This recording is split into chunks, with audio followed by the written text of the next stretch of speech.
I'm not going to worry about your level of concern. Yoy and double yoy. We talking about Twitter. Triple yoy. Think of how stupid the average person is, and then realize half of them are stupider than that. Quadruple yoy. You guys are funny sometimes. We can't speculate and reculate. Why didn't he pick him up with a bat? We mock ourselves. It's the show that says when everyone else goes left with their boring ass content, February football content, mock drafts, lame, ununique things, more mock drafts, we come at you with the hottest and most toxic takes of the week. Is it the medicine you're looking for? Yeah. No, but it'll kill you quicker. It's what Jin's talking about. I'm Kyle Kreis. Across from me is Greg Benevent. Hello.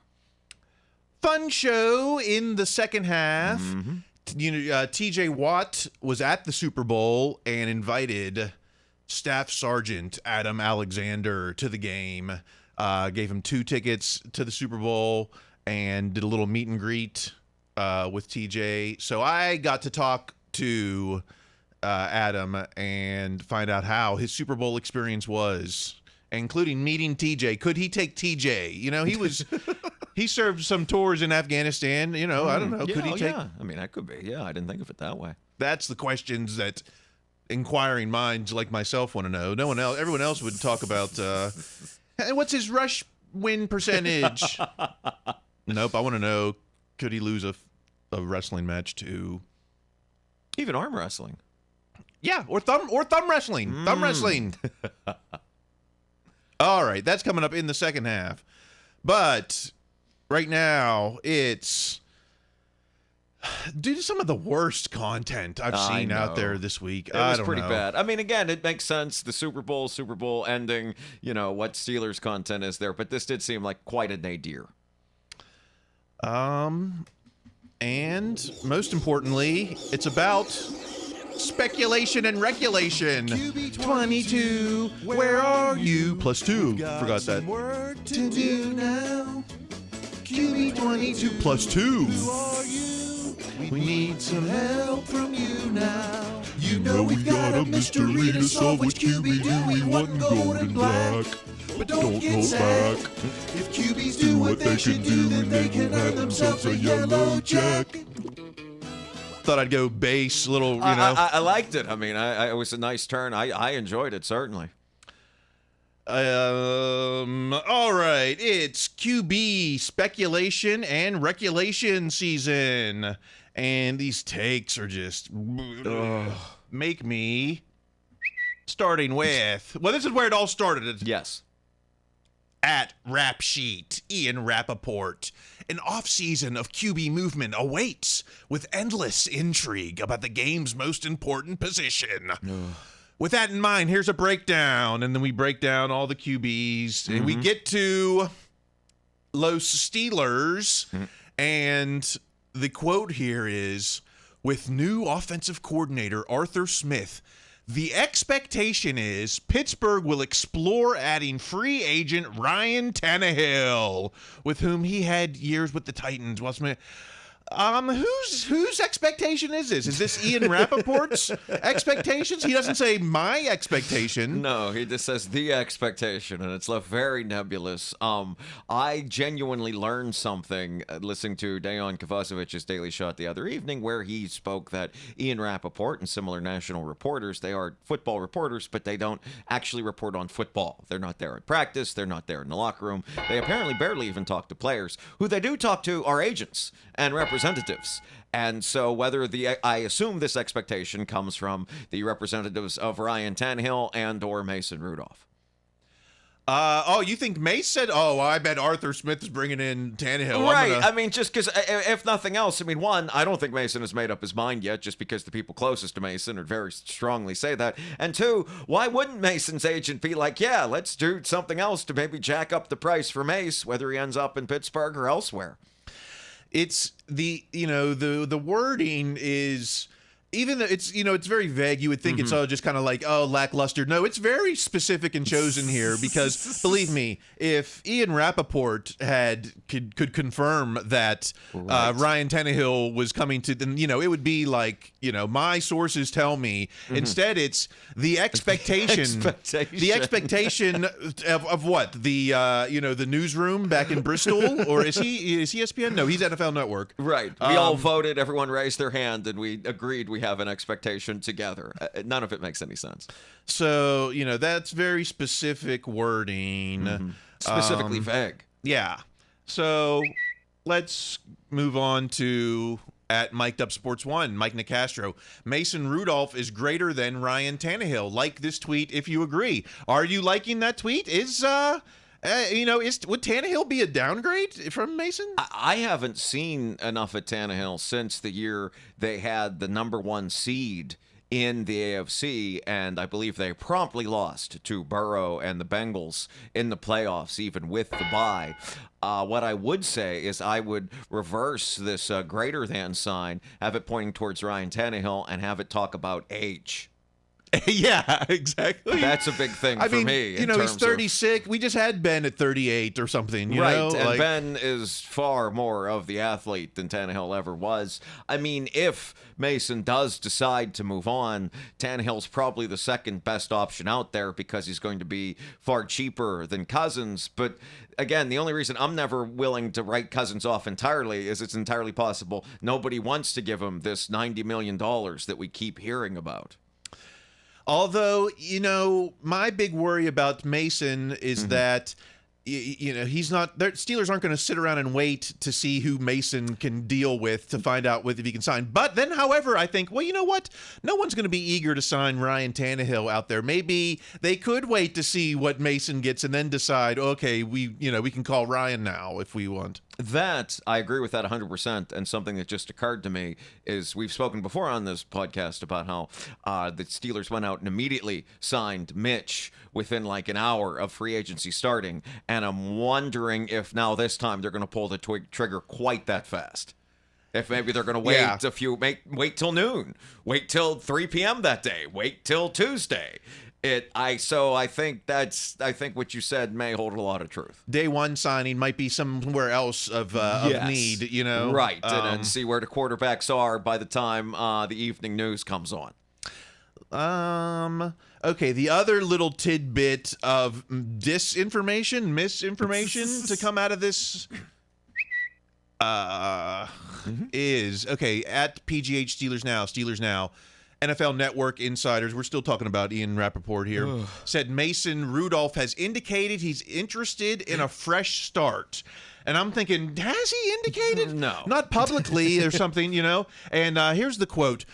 Rudolph, who will be a free agent next month, has indicated he's interested in a fresh start after 6 seasons. And I'm thinking, who has he, again, if this was Ian Rappaport, he was like, has indicated to us, or his sources have told us that he's indicated in another. So, Mason hasn't said anything. What has Mason said? Nothing. Nothing, which is ironic because Mason has actually said quite a bit, because isn't he on that Ramon Foster show like multiple times in the last few weeks? I believe this also comes under the heading of agents and representatives and talking that, because I do think it's in Mason's agent's best interest to be like, sure, Mason's looking for a fresh start, but it's also very easy to work your way around to Mason getting a fresh start in a real legitimate competition with Pickett this year. I mean, is Mason's best situation still going to be in, if he looks around, well might be. He looks around and he's like, okay, well, you could compete for the job in Carolina or in Seattle. Where they're definitely not giving up on that kid in Carolina. Seattle's going to bring someone in. I mean, it's tough. Pittsburgh still might be, and even if it's a competition where Kenny might be tilted in his favor, it still might be Mason's best situation. Right, because Mason has proven he could legitimately win that. Okay. I think so. Yeah. Okay, but wait. Now, all the talk about Tannehill ended the minute that ESPN had to weigh in. Let's get to at Pat McAfee show. Pat McAfee, Pittsburgh is going to go out and get another quarterback. Adam Schefter says, keep in mind that Mike Tomlin is a big fan of Justin Fields. Sound the alarm. Tannehill, what? Now we're going to Justin Fields, even though has it been less than a week or maybe a week since Art himself said, sorry, I didn't mean to say we're going to do a blockbuster trade. That's not really going to happen. I haven't seen that clip of Tomlin like cheering Fields on at the combine or whatever, or pro day or whatever that was, that much since it happened. Like at the time, we didn't see that video as much as you've seen it of Tomlin cheering on this guy. I mean, I forget who made the point, someone smarter than me. The Steelers just got rid of Mitch Trubisky, a guy that turned over the ball way too much, and Fields turns over the ball even more than that. Yeah, not since Tomlin was seen praising Malik Willis. Mike Tomlin eat chicken wings? Yeah, that's not since. But again, let's look at this quote from, because again, they're not saying, no one's saying Justin Fields. Here's the quote. We know Pittsburgh is going to go out and get some type of quarterback, whether that's Ryan Tannehill, whether that's Russell Wilson, whether that's Justin Fields. End of sentence. That's not a sentence. That's not a That's complete a fragment. That's kids, if you're listening to this, as you do your grammar homework, that's a sentence fragment. So what's missing is my sources tell me that, Mike Tomlin is a fan of Justin Fields. Well, I think it's also missing like a noun, right? I mean, there's some verbs. You can't diagram that, Adam Schefter. Wow. Well, that's not going to keep people from shutting up about Justin Fields like at Chicago_NFL, Ben Devine. It's not just head coach Mike Tomlin who has a crush on Justin Fields. There's some love in Pittsburgh's front office, according to PFF Brad. I can also tell you some people in the front office are fans of Justin Fields. It's not just Mike Tomlin. It's the whole organization. Are you buying in now? It's a second-round pick, I think, is what someone said for Justin Fields. Well, it's a second-round pick, and it's $25 million. Because that's what it would take for that fifth-year option as soon as you got him. So, no, I don't think a second-round pick and $25 million for a guy that has far more turnovers than he does snaps with the Pittsburgh Steelers. Sorry. No, it's fine. I was just going to say, I like the way you read this tweet, Cal, because I felt you got just enough contempt when you said PFF Brad. I thought it was a parody. I had to click on it because... There is a parody. There's like a PPP Brad, or there's an account that is a parody, and I was like, "Is this a parody? Come on!" It's right. I mean, it's PFF Brad sounds almost too good. PFF Brad if you bring in Justin Fields, is there a real QB competition? Absolutely not. You've given up on Kenny. You have definitely given up on Kenny. That's because you have to pay that $25 million for Fields. And, Kenny's backing him up. And so you're locked into Fields for the next 3 years, 2-3 years at least. And then by then, you've had to let Kenny go or try to re-sign him as a backup. So, I mean, it's lots of crazy. Like Cousins makes more sense to me than Fields. Wilson makes more sense to me than Fields, and neither of them make a whole lot of sense unless, again, there are no takers and you're getting them on the cheap. Steeler fans, you are out of your freaking mind. Out of your minds. Justin Fields, why not just go get Patrick Mahomes? I don't know, right? Why not just... But at least that's a guy that's proven, unlike Fields. But that's not going to stop, okay, so... If you don't think that Tomlin's a fan, if you don't think the front office is a fan, what about at Gage Rage, Pickett to Pickens season? Justin Fields is now minus 125 odds to play for the Steelers next year. Vegas odds are overwhelmingly in favor of the Steelers. If the next closest odds are Chicago, staying put in Chicago at plus 200. Nothing else is even close. Now, what says you? Do you believe in the bookies? I believe in the Yinzers just throwing money away. What? How? Wow.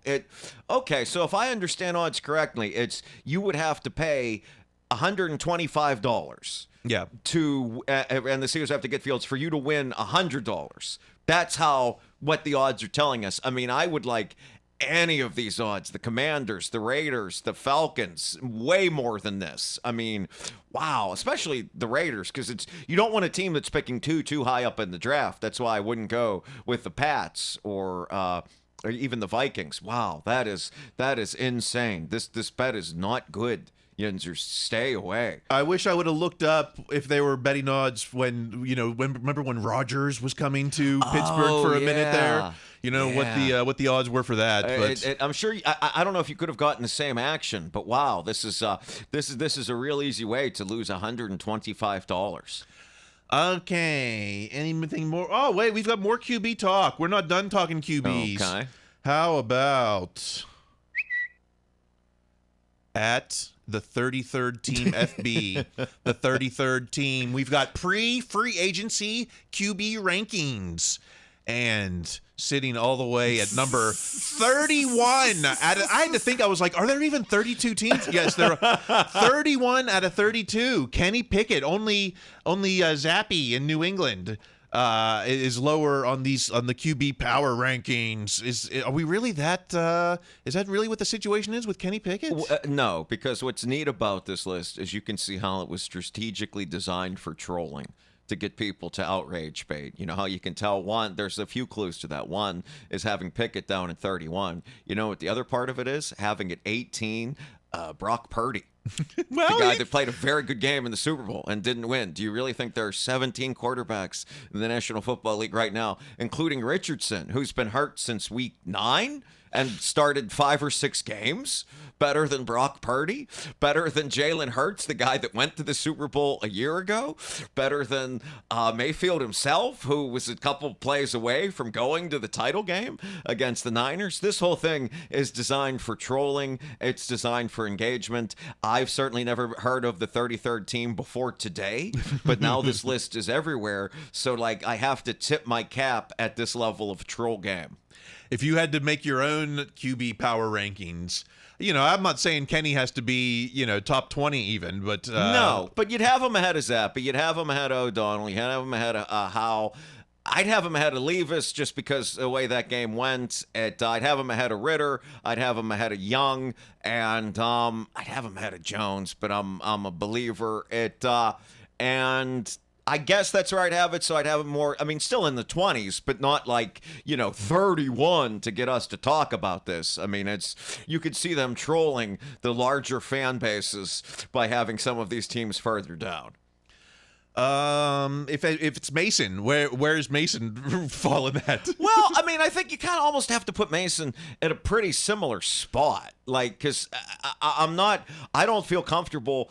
You know what? I'd have him a little bit higher because I think Mason played, and maybe this is too easy a cop out in terms of the analogy. Not unlike Baker Mayfield. I mean, a guy that made all the plays he had to make and did well in having his team play against a better team on the road in the playoffs. So I would have him kind of in the high teens, 17, 18, 19, with Mason. I'd have Mason again ahead of Richardson.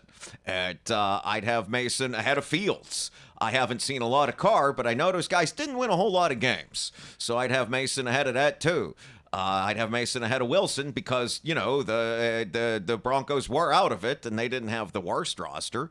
So I'd have Mason ahead of Pickett, like I said, in that 17, 18, 19 range. But also, this wasn't designed to be accurate. This was designed for engagement.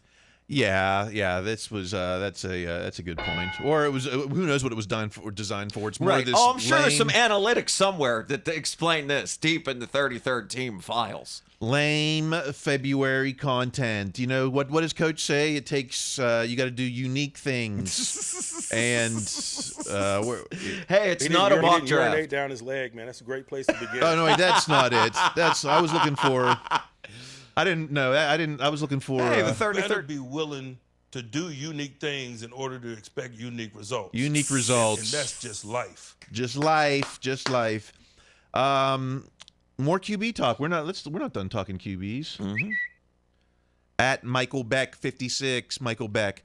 The Steelers' patience with Kenny Pickett is either going to completely waste the prime of a great number of Steelers players or turn into a stroke of genius. Much more likely to be the former. Steelers are the only team to practice patience in the NFL anymore.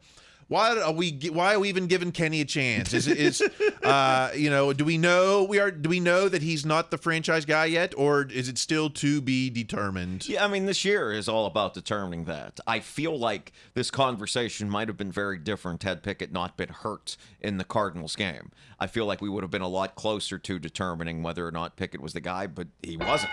He was hurt. He didn't get to play, so we didn't get to find out. So this year is about definitively defining that. And yeah, it's right. It's either going to work out or it's a stroke of genius. It's more likely to not work out than to be a stroke of genius. But that's quarterbacking.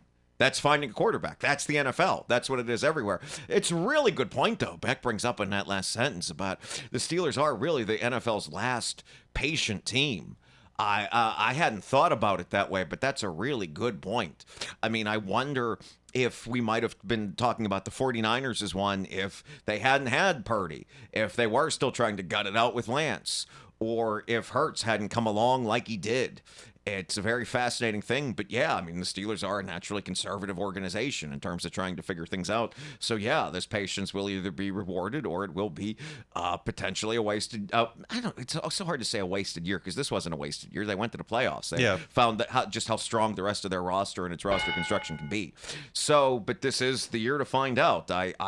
It feels very accelerated to me. But I'm a Steelers fan that's been around this team forever. So what feels like, an on-rushing, go thing to me reads like patience to the rest of the NFL. Other teams panic because they don't have, they can't rely on maybe their coach or their system or, hey, we got, we got a plan. And that's what the Steeler thing is. We don't need to panic with Kenny because of the dollars in the contract and what the options we have right now, whether it's Mason or out of the box or yes, or all none of the above or whatever the above is, right? Or also, both. Maybe it's both. Maybe it very well could be both. Yeah, and I just wanted to say it hit me now. We talk so much about, and we haven't in a while, but about the Steeler way. What's the Steeler way? I think that last sentence kind of encapsulates it as much as anything else. The Steeler way is patience. I mean, as much as winning and playoffs and hard-nosed defense and run the ball and all this, it's patience. Right? What did the great poet say? All we need is just a little patience. Patience. Lame. One last thing on quarterbacks. Then we gotta take a break. Or I think, I don't know. At Carter Critiques, Christopher Carter. I feel like the highest high of the Mitch Trubisky Steelers era was the very first game. Walked into Cincinnati, Pittsburgh spoiled the homecoming of the reigning AFC champs. Granted, the defense was a lot more responsible, but 1-0 versus Joe Burrow with Pittsburgh. What is the Mitch Trubisky legacy? Is there one? Or does he fall along the wayside of quarterbacks like Kent Graham? Kent Graham? Yeah, is he the latest Kent Graham? I mean, I love Christopher Carter. I love his analysis. I do have to disagree here. It is beating Tom Brady in Pittsburgh for the final time. Oh, yes. It is that second half. And Mitch won that game. I mean, aggressive play calling, aggressive throws to Chase Claypool to end that game, to take the air out of the ball and keep Brady off the field one final time. That is, because otherwise this is number 2. I mean, this game against the Bengals where, Deontay bailed him out with that incredible catch in OT. But, I mean, Mitch won the Tampa Bay game. Mitch beat Brady. And I got to say, Mitch is gone and all that. Everyone's like, you still read, how did the Bears draft him over Mahomes? Sometimes if you squint, you can see it. Like Mitch really is. He runs like a gazelle. He's got a cannon arm. The dude is an incredible athlete. He just can't put it all together a lot. It almost is like the analytics were there, but the intangibles were not. Is that a tease for the second half? Some of the con season coming up here. All right, let's get to let's take us out to the second half, because we've got coming up a conversation with Staff Sergeant Adam Alexander, who went to the Super Bowl and got to meet TJ Watt. Plus we'll talk con season. Con season has begun, and maybe some already revisionist history of Colbert. You know, his Colbert is like the Rock of this year. He's flipped to heel all of a sudden. All right, that is coming up in the second half. We'll be right back. Raise your brand, you got it. Raise your brand, you want it. You got confident, secure. Feeling confident? Raise your brand. Got 150 million? Raise your brand. Need AI solutions to carbon-based insurance problems? Raise your brand and reach for Acrisure. Confidence, confidence, tried and secure. Raise your brand, Acrisure. Raise your brand, Acrisure.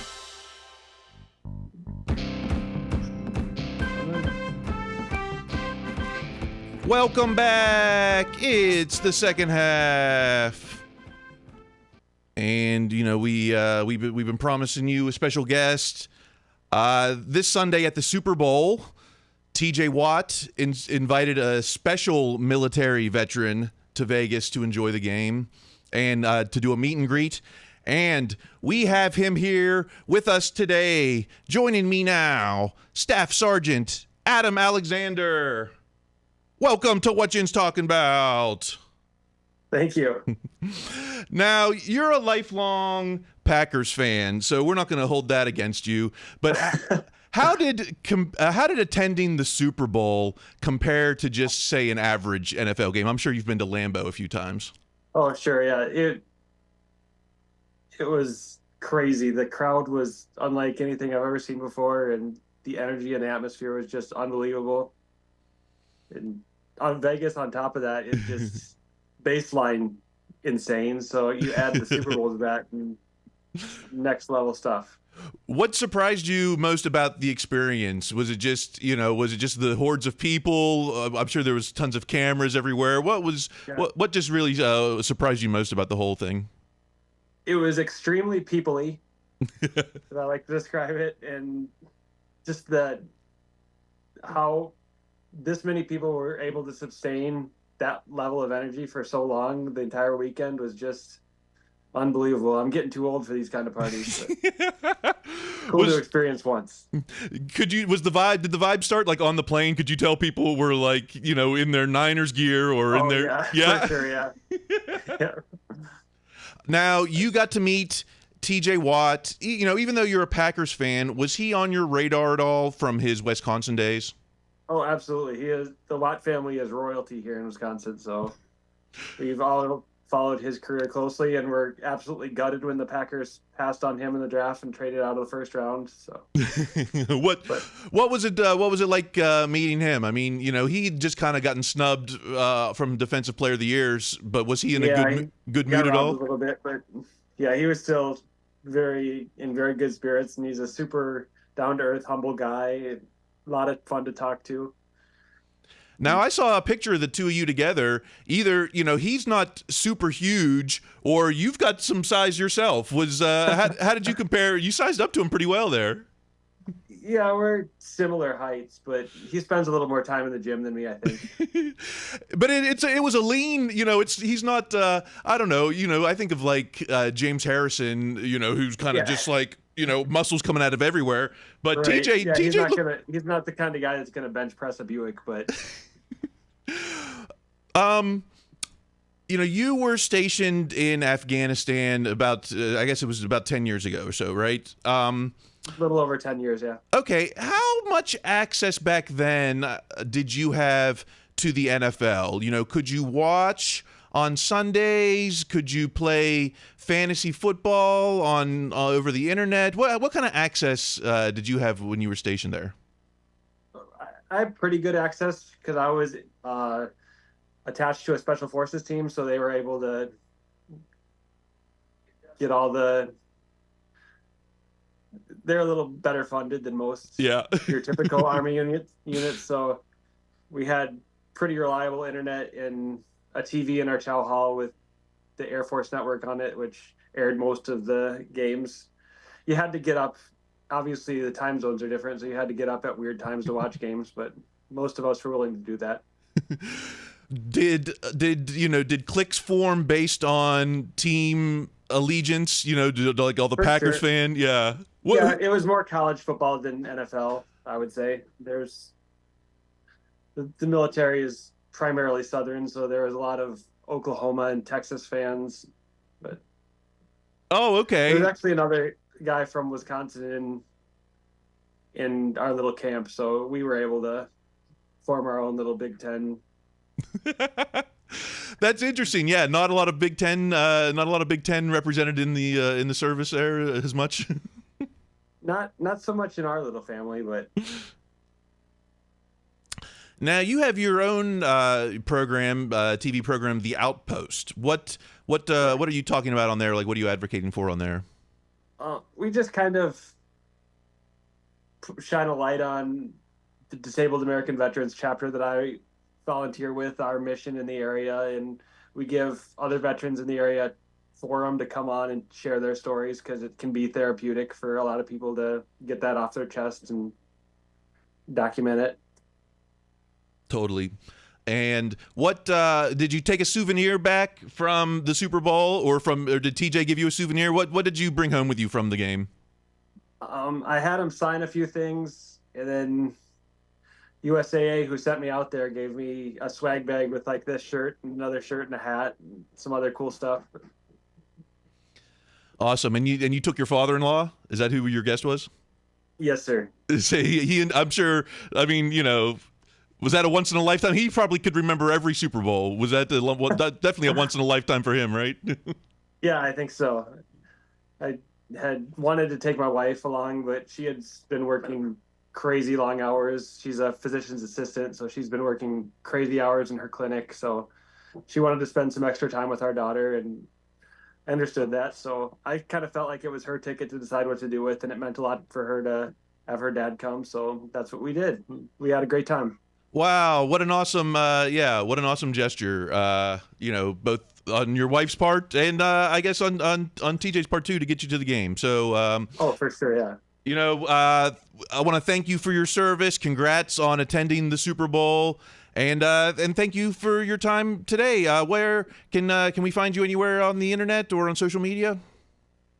Not really. I don't have much of a footprint, but. Hey, you're a better man than I then on that flank. But hey, I appreciate you taking the time, and again, thank you for your service and for what you continue to do after the fact. Absolutely, my pleasure. Thank you. All right, so that dude was cool. Yes, he was. And appreciative of his time with us. While we're talking, TJ, real quick, I've been not interested in this at all, it's but depressing. And so I'm not into individual awards, but we'll mention here at Trey Day 79, Trey Essex. Man, such a weird year. This time last year or any year prior, there was not one mention of some stat called pass rush win percentage or double team percentage being the determining factor and who gets defensive player of the year. Yada yada yada. Yeah, TJ says. Obviously, from our point of view, TJ has gotten snubbed. Why has the NFL or the voters, which do not include Pittsburgh people, period? Right. Mm-hmm. What does why is it a snub? What do they see that we don't seem to see, or vice versa? I've kind of tried to think about that. I do think there is something to Myles Garrett. There is something to the Lifetime Achievement Award, that the player is great as Myles Garrett, and he is a first ballot Hall of Famer. Regardless if the Browns ever win another playoff game, he'll go into the Hall. He could retire today. He still will. I think there is something to him winning it when he was close enough in statistics that him having not won in the past kind of pushes him over to the top, certainly with the best Browns team in many years. I think those two things kind of coming together. But that's as best as I can get. As what I didn't realize until this year in reading all about it is just how few people vote on these awards. I thought it was writers that number in the hundreds, if not thousands, from across the country, and it's far, far narrower than that. I don't even think it's triple digits of writers who vote on these things. So I do, not to tell you to listen to a different Steelers podcast, but we're here on the Fans First Sports Network, and there's a lovely podcast, I believe it was Alan Saunders had Christopher Carter on, and the two of them do a delightful, at least 8-minute yelling rant about how much they don't like PFF's statistics, and how, in large part, they've used the Myles Garrett versus TJ Watt narrative to drive up their own engagement numbers at PFF, and this is almost like the next step of that. So giving it the benefit of the doubt, I can see Brown's best year, maybe Garrett's best year, and that him being close enough to TJ to push him over the top. I'm just, I can't get invested into these individual, like do we ever think about who got snubbed in the past? Like, oh, Rod Woodson should have won it in 90, or you could say Barry Foster should have won it in 92 or something. The only one I ever think of is where James Farrier came in second to Ed Reed. And I forget if that was the year the Steelers won Super Bowl 40 or 43. But, I mean, the difference is, a lot of the great Steeler defenses of the aughts that won Super Bowls, they were just that, multiple guys. I mean, I think Harrison has one and Polamalu has one, but I mean, there were a lot of different great players on that. It wasn't like this where there's some very good players on it, and there's certainly Minka, but one truly dominant all-time player. This is kind of new for us in our Steelers experience. Yeah, Farrier, sure. If Farrier had that, you could make a bigger case for the Hall for him. And maybe TJ is thinking that, this helps my Hall chances. What helps? It would, yeah. Well, you know what else would is a ring. Exactly. So, I just can't, I'm not into these individuals. I don't know. No. Antonio Brown could have been player of the year when he had 2,000 yards. Absolutely. But then Julio Jones had 2,000 yards that same year. So, whatever. Right. Oh, I agree with you. Individual awards, whatever. Let's talk. Let's go back to con season. It's con season now. Everyone is a GM. You can be a GM on social media or on the content provider of your choice. Let's start with at Kevin Adams 26. Kevin Adams. Mitch Trubisky, Chooks, Harvin, keep the cuts coming. You want change? You can't be afraid to trim the fat, all of the fat. That includes guys like Allen Robinson and Mason Cole. Wipe the slate clean and let Omar get to work. I love change. Okay, we talked about the most patient team, but are you ready to get rid of guys like Allen Robinson and Mason Cole? I mean, the only reason I would leave Robinson, and I hate to do it, is just because he's owed so much money. If he wanted to rework that contract, I mean, because Robinson, what a great team guy. Here's a guy that was brought here to be a slot receiver, and by the end of the season, he was basically a tight end blocking dude. So if he wanted to take less money, that'd be great, but I'd certainly understand they want to go somewhere else. Mason Cole, I do believe the Steelers are going to bring in a center, whether they sign a guy or they draft one very early, and as we saw last year with Broderick Jones, that guy's probably not starting week one. So as much as Mason hasn't been great and has been less than they'd hoped, certainly in the last year, I expect him to be the starter unless this guy, whoever they bring in, particularly if it's someone they draft, has a Marquise Pouncey-like training camp. Couldn't you, what about the Spencer Anderson? Didn't that guy play some center? That guy played like every position. That was part of the reason they brought him in and not like another quarterback in the 7th round. Couldn't he compete with me? You don't have to draft. Everyone's like, oh, yeah, let's get that guy from West Virginia, early. Or a guy from Oregon in the 1st round, which is like, oh. And I'm just thinking, maybe not. Well, maybe not. I mean, maybe it's a battle between. What if you had a battle between Mason Cole and Spencer Anderson? And it's entirely possible. I mean, it's just that the Steelers under Weidl and Kahn have shown that the offensive line is a real priority, and the fact that they were so aggressive last year. And I mean, I still remember you and I leaving a show and getting the notification they'd signed Siamalu, and we were like, "What? What? This is Saturday night at midnight." So I do expect them to do something dramatic, just because it seems like the offensive line means more to them in terms of capital than like inside linebacker. There was more con action at Alex Kozora. Presley Harvin's gross average year by year. These are gross. 2021, 33rd out of 35 punters. 2022, 28th out of 34 punters. 2023, 32 out of 33 punters. Too many JV results. I guess this was the surprise cut, maybe, but I think the surprise cut was Chooks, that they couldn't trade him for like some kind of pick. Yeah. What about Presley? You know, it's like I rooted for him because we had similar body types. I mean, he was a draft pick as a punter. For whatever reason, that hasn't worked out for the Steelers in recent years between Sepulveda and this guy. Harvin certainly seemed like a guy that worked hard and was very good at Georgia Tech. He went through the thing with his father, and he was an easy guy to root for. And I do believe that as the season went on, it was worth it more to Tomlin to have that great holder than it was to try and get in, you know, the rotating just troop of unemployed punters who you can have show up at your stadium at any time on a Thursday afternoon to try out. But I think at the end of the season, there is an opportunity to upgrade this. But yeah, I mean, I hate to be one of those people that saw something in the Super Bowl and thought, man, I need that for my team. But wow, there was some quality punting in the Super Bowl. You know, it's like Presley would flash a greatness just enough. You know, it's like you would be like, that's it, this is the final straw, and then he would cough and kick one, and you'd be like, you know, punter for life, and then it would be 3 or 4 games with, you know. There was specifically a game, and I don't remember it, where Tomlin called out, I would say it was the first half of the season, where Tomlin called out Harvin as being a big reason they won the game. It might have been the Baltimore game at home. It was a big game at home. I forget if it was that. Was it the Raiders game? Maybe it was the Browns game at home. I don't know. But there was a game early in the season where Tomlin specifically called out what a good job Harvin did at the press conference. And then too many times at the press conference later on, Tomlin would call out how Harvin did not do a good job. Whoops. Yep, that's correct. How about, that's not the only, we already talked about it a little bit, but, or you brought it up, at Steeler Nation, Steelers head coach Mike Tomlin is to blame for the team's failure to develop Chooks Okafor. It's like, God, this Steeler Nation site is garbage takes. They really are the worst. That's it. But to give them a little bit of credit, this was actually Joe Starkey on the Fan. Oh, okay. So, you know, but pot kettle, I think, as far as. Anyway, okay, there's a lot on this. First, there's Chooks' cut. Is Tomlin to blame for the team's fail? I'm not going to go that far. I don't think that Chooks necessarily was a failure.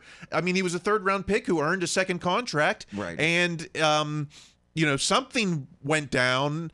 Whether it was the fact that they just drafted a stud, or did he really say something that you know, put him on Mike Tomlin's hell list? It's the weirdness is, for all the years we've had Tomlin as a coach, this is the first time I can remember a story like this, where like a guy said something and it was quoted multiple times in that why he was demoted. Of course, it just happened to coincide with the fact there was a far more talented, higher draft pick who could take over that position, and the team excelled afterwards. But still, this is new. I mean, I've never seen something like this. I tend to agree with you. It's a third-round pick from a MAC school, I forget which one, and they coached him into being a starter. What they didn't do is coach him into being a star, whether that was on him or that was on them. And I think that's what ultimately got him swallowed up, that he never could play the left side, or Dan Moore was just better at it than him. He got quashed in this numbers game. But the fact that Chooks' comment at the end of the Jaguars game, which I think everyone's kind of come back to, is basically this snarky thing that just about all of us said at one point or another watching the Steelers offense this year. Well, why don't we just punt once we get the ball with 5 minutes left? And I mean, maybe it was said more than that. Maybe it was said with some expletives. I don't know. But that comment, I don't know, maybe I kind of assume it was the straw that broke the camel's back, and maybe Chooks had said some other things and Jones was ready, and here we are. But it's a unique situation for a player to be demoted like this during the Tomlin era. Not good enough. Yeah, I mean, you know, he was just not exactly. Although, you know, I mean, he was, though. I mean, he was until, I mean, the penalties aside, but, you know, he was good enough. He was good. He was fine. Yeah, I mean, there's far worse right tackles. Maybe they overpaid for him, but that's also what you're paying for a right tackle to start in the National Football League. But in a division with Trey Hendrickson, Myles Garrett, whatever series of guys the Ravens have, you're going to have to keep upgrading that position. All right, one more thing on con season. It's Colbert season. At stats guy Daniel Valente. So the Steelers were basing their decisions off pure vibes. That certainly explains a lot. This is coming off the interview where Kevin Colbert admitted he didn't really believe in analytics. We had analytic people, and I used to challenge them. I said, when you guys can, tell me how to measure a person's intangibles. Colbert has been getting a little bit of heat on social media. People were looking back at the 2021 draft class. They're looking back at the 2018 draft class. But, they're not failures. We might look back now as failures, but it's like Artie Burns and Sean Davis. I mean, they played out their contracts and they started. They're not, just because they weren't career lifers doesn't necessarily make them a failure of a pick just because it wasn't a great success. There is a middle in between. They didn't live up to their draft capital. They didn't live up to the draft capital that was spent upon them. I think that's what the intelligent criticism would be. I think so much of what what criticism there should be of Colbert is, I don't even know if it's criticism. It's people kind of coming to terms with what the strategy was at the end. The strategy wasn't necessarily, let's build the best team and let's build this foundation for championship. It's, how could we possibly make one last run with Ben? And at the time, a lot of those picks were made with that in mind. People would say that, and it's easy to forget that now. I mean, that doesn't explain, Artie Burns not developing into a Pro Bowler, and Sean Davis, who did start games and was a capable safety in many of them. He just wasn't a star. That doesn't explain those picks, but it does start to explain 2019 on, when you're getting into that last run with Ben. That's what all these draft picks were designed to do, and the bill has come due for that. Well, let's be specific. Kendrick Green is one, but who? Well, else is on that list? But I think this, and I did realize I should have said, as it coincide with that, is that it's, and you've brought this up before, and it's such a good point. This coincides with when we were getting ready for the final run with Ben, the entire offensive line fell apart, and there was no way to put it all together, and that kind of snuck up with them almost after that draft. So there was, so we're signing Trey Turner and we're signing all these weird guys, and there's just no way to have, Najee Harris and Pat Freiermuth are very good players who can be the nucleus of a great offense, but as rookies, looking back, they weren't necessarily ready to be the best weapons behind an offensive line that immediately became porous. I mean, I think the further we get away from 2021, we look back at that and we're going to realize we were playing like an NCAA All-Star team and Ben against the National Football League and went to the playoffs. I mean, and less than that on the defense, particularly on the defensive line. I mean, it's when they were. I mean, that's where they found Mon Adams and all these guys. Remember, they signed him off the Saints practice squad because there was nobody to stop the run in Minnesota. Oh God, yeah. Mm-hmm. I mean, Archibong, and right. And who else was playing? I don't. Deontay. There were all these guys, right? There was the idea of let's make one last run with Ben got washed away in waves of injuries. But if you look at who, I would say, what was a bigger bust of a pick? Was it a Sean Davis or a Terrell Edmonds? And I think they were both pretty serviceable. Edmonds was a far better player than Davis. I mean, I think what Edmonds ran into is he wasn't a perennial Pro Bowler, too. He was, picked a few picks ahead of Lamar. And also, I think safety, almost like running back, became devalued a bit, particularly when you have the game's best safety on your team. And I think that was what Edmonds always got criticized for a bit unfairly.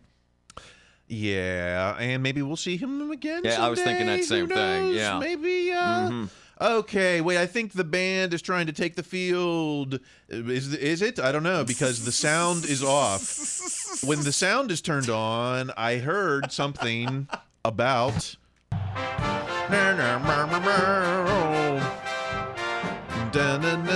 Needed that at the Super Bowl halftime.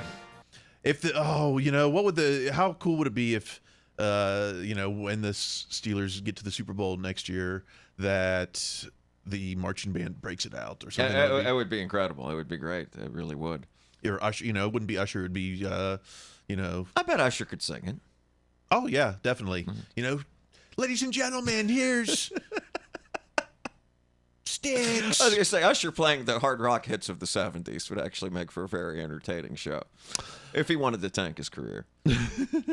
Well, speaking of Super Bowl, let's get to a few odds and ends. I didn't want to even talk Super Bowl. Wait, where is it? Oh, there we go. I didn't want to talk Super Bowl but the hometown guy at Steigerwald, John Steigerwald. I don't suppose it's possible to get back to playing the NFL championship at 1 p.m. on a Sunday in the home stadium with a high school marching band playing at halftime. Just like when you only wanted to watch the game. The grouchiest of grouches could find the ultimate hot take on the Super Bowl.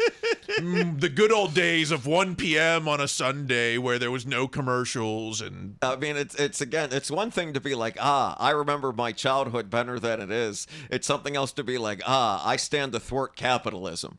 And this is just ridiculous to me. I mean, I mean, Super Bowl parties. Look, the one thing I will say for the Super Bowl is that, like, all of the people in my acting class watch it. They don't see a football game in their entire lives, like, except for that one game. It's the one thing that brings people into the NFL more than anything else. So I'm fine with it being a party, except for, those of you that are the diehard fans of the two teams in it, in which case that's all superfluous. Yeah, I tried to go get a set in, and people were like canceling on me. Our friend Julie was like, "I'm out." It's like it's the biggest day for commercial agents or something. I'm like, okay, I'll watch the commercials too on on YouTube at night. Maybe me and Steige are in the same boat. I want to get back to the 1 p.m. games. The high school band should be playing in the halftime. Oh Not my goodness! This stupid game. Okay. Let's talk about next year's Super Bowl at Bear Bets Pod. Bear Bets Pod. It's never too early to look at next year's Super Bowl odds, is it? Might be a little too early. It might be a little too early. It was Valentine's Day yesterday. Here's the ranked 26th, the Steelers, plus 10,000. Only in the AFC, only the Pats and Titans have worse odds. Is now the time to bet? I don't know. If you got $100 lying around and you got some faith, you could have the biggest bragging 10 grand ever. What if you had $500 and you put it on or what if you had $400 and you put it on those 4 AFC teams: Steelers, Broncos, Pats, Titans? Would you take that? $400 and you're getting 12,000 back. $400, I'm getting 12,000 back. I mean, it's why it's easiest for me to pick the Steelers. It's not just because I'm a fan. It is because of Trent and James Watt. I mean, having this one player that can go and wreck an entire game, and I don't see that on the other squads. Like, I know the Broncos have a pretty decent defense and a pretty good pass rush, and I know the Titans have some okay guys on defense. So if everything, but I don't know that, like, if the Steelers, if everything comes together, wow, this team could make a run at something, I'm not sure those other 3 teams necessarily have that. All right, so you're not a betting man. No, I'm not a betting. I don't think I bet since like Florida State Notre Dame in like 1995. But well, I think I remember my first bet was betting that Major Harris would win the Heisman. Wow. And he lost to, was it Andre Ware, I think? I have no idea. I know Andre Ware won one. But, well, certainly no Mountaineer won one. But that was my first. Did I bet $5? I paid in quarters, I remember. Wow. To Mike Hudock. That's a lot of laundry. All right, let's go. Is this the final word? Let's go to, this wasn't even a tweet. This was an email. Whoops. Well, I'll give you the tweet sound anyway, whatever. Steelers annual black and gold clearance event, 50% off. This is the time to buy. Well, yeah. Plus, last-minute Valentine's Day gifts, and I was like, "Oh, this is where you get your Mitch Trubisky jersey, right?" For signed Devin Bush helmet. Yeah, but no. The exclusive item is for the Valentine's Day special: the terrible towel in pink. Pink bling. Pink bling, only $20. I guess that's just the price for all terrible towels. Yes.